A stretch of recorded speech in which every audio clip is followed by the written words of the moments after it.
Isang mapagpalang araw po sa ating lahat, mga kalingap, mga kabisnes po naming minamahal dyan.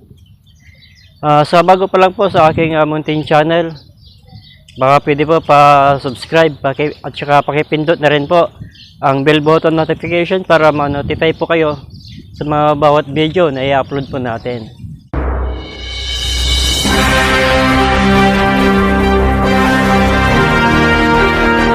So mga kalingap, paki-support po, paki-subscribe po ang channel ni Kalingap Turak. Maraming salamat po sa inyong lahat. So ayan po mga kabayan, huwag po natin kalimutan ang Kalingap Turak. Please, bisitahan at supportan po natin yung kanyang channel. Mga kabisnes naming minamahal, makikisuyo po kami. Naglalambing po kami sa inyo. Kung maaari po sana ay pakisuportahan natin Kalingap Turak! Kalingap Turak! Alright? Alright! Bira! Bira! Gawin din po, pakisuportan din po natin sila Kabisnes Official, Papadins TV, Kabisnes Family. Ganun din po sila Bal Santos Matubang, Atin na Vlog, Kalingap Rab. Sa araw po ito ay gagawin po natin isang reaction video. Patungkol po ito kay Lolo, so yung kay Super Lolo.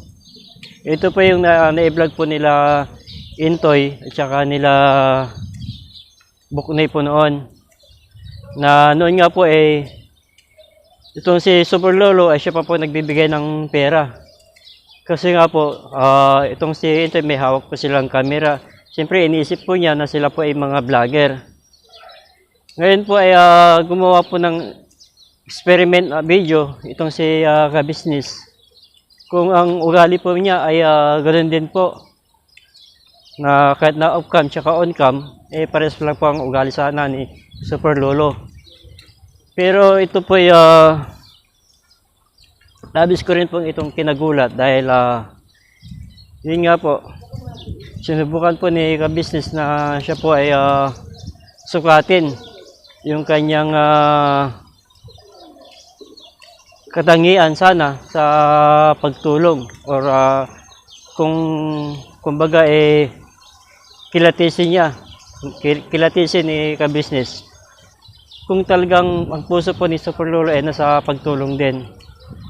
Sa kabila po ng itong si Kabisnes po ay wala pong hawak na camera, pero ito po ay medyo naging parang taliwas sa unang video nila Intoy at saka itong social experiment po ni Kabisnes. So ito nga po, medyo ako nagulat din po ako sa naging reaction ni Super Lolo kasi naging masungit po ito kay Kabisnes. Kasi itong si Kabisnes po ay talagang kinukulit po niya si Super Lolo na hinanap po siyang tao at saka humingi po ng pera itong si Kabisnes. Sa kabila po ay talagang sinungitan po talaga ni Super Lolo itong si Kabisnes. Hanggang sa humantong po na itong si Super Lolo ay pumasok na po sa kanilang bahay. At saka si Kabisnes po ay hindi pa rin po sumuko. Kinausap pa rin po niya yung kapatid ni Super Lolo at saka maging ang asawa nito. Pero pares lang po na hindi naging maganda ang approach pa nila kay Kabisnes sa kabila po ng paghingi po niya ng tulong. Hanggang sa humantong po na tinawag na po ni Kabisnes ang buong team. Na yun nga po, todo hingi po ng paumanhin itong si Super Lolo, maging ang kapatid nito.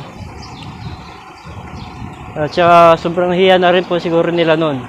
Kasi hindi po nila sukat akalain na yung unang bilinag nila ay kasama pala itong si Kabisnes. At siya ganun pa man, binigyan pa rin po ng ayuda ni Kabisnes na 5,000 pesos, 5,000 itong si Super Lolo at saka mga groceries. Ganoon din po yung kapatid po ni Super Lolo na bulag. Pinabutan din niya po ito ng ayuda. Pero nung napanood ko po yung reaction video po ni Anime, Anime Reactor TV. Isa rin pong reactor rin ng ka-business at saka ng Papa Dins TV. At mukhang maganda po yung kanyang suggestion. Kahit ako, sang-ayon po ako doon na gawa na lang po nila ng social experiment sa bawat po na tinutulungan nila ka-business. Kasi po doon po talaga masusukat yung kung gaano po talaga kabuti ng isang tao. Sa kabila po ng kanilang antas ng pamumuhay, ay handa pa rin po silang tumulong. Maganda po yan yung naging suggest po ni Anime Reactor TV. Na yun nga po, maging social experiment na lang po sila, yung magkano na lang po sila magde-disguise. Yan dyan naman po yung mga kagwang na pwedeng i-mixin na sa ganong sitwasyon, sa ganong senaryo. At maging si ka-business, kaya niya po yun. Mag-disguise na lang po sila para, kasi sa ngayon po, sa totoo lang, talamak na rin po kasi ngayon dito yung mga vlogger na syempre, pag nakakita po ng camera isang tao, magbait-baitan po yan. Kasi alam po nila na baka mamaya may biyaya itong ibibigay sa kanila. Kaya mas maganda po para po sa akin na walang camera po. Kumbaga, gamitan na lang po nila ng hidden cam para masukat po yung kabutihan po ng isang tao. Kung ito po ay talagang handang tumulong sa kabila po ng kanyang antas ng pamumuhay, kumbaga kahit isang tuga, pero sa kabila po ng lahat ay handa pa rin po silang tumulong. Yun po ang napakasarap na tulungan, yung ganong klaseng tao.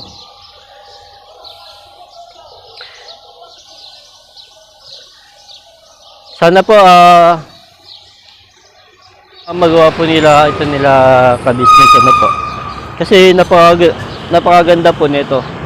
Kung sakaling gawa po sila ng social experiment. Kasi masasarap po talaga yung mga taong matutulungan po nila. Sa kabila po ng ibang manatulungan po nila ka-business kasi, marami po rito ang umabuso. Pero hindi ko naman po nila lahat. Pero meron pong mga umaabuso po talaga. Kahit na sinong mga charity vlogger ay nakaranas po ng ganon. Kung sino po yung matutulungan po nila, yun po yung maabuso. Pero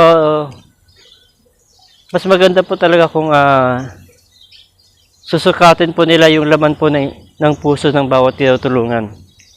Hindi lang po yung sa mahirap o masipag. Titignan din po natin yung kabutihan po ng kanilang puso. Doon po tayo magbabase, mga kalingap, mga kabisnes po tayong minamahal. Para sa akin, napakaganda po talaga yung naging suggestion po ni Anime Reactor TV patungkol po doon sa social experiment po na yun. Kung ako, pwede po sana ako nun kasi lampayatot po ako eh. 4 na araw na ako hindi kumakain. Maniniwala po sila. Kasi kita po nila sa katawan ko, payat. Naawa po sila. Di po ba? Pero okay naman po yun. Sa akin, mas okay po yun. Yung magdi-disguise. Magpapanggap na pulubi or depende na po yun kung paano po i-execute para mas kapani-paniwala sa gagawin po mga pagpapanggap, pagdi-disguise. At saka doon mas masusukat pa po yung kagandaan po ng panloob ng isang tao. Kasi wala po siyang nakikitang camera. Sana ganun po ang gawin po nila, no? Kasi napakaganda po noon. Gaya po ng ibang mga kilalang mga charity vlogger din na gumagawa ng ganun, social experiment. Kasi siyasala din po nila. Marami naman po talagang dapat na tulungan, pero mas maganda po na tulungan yung karapat-dapat na tulungan. Hindi lang po yung nakikita po natin na masipag ganyan. Titignan din po natin yung kagandahang panloob po nito para makakaasa po tayo na hindi po ito aabuso. So hanggang dito lamang po ang aking munting reaction video. Ingat po tayo lagi and God bless po. Bye bye po.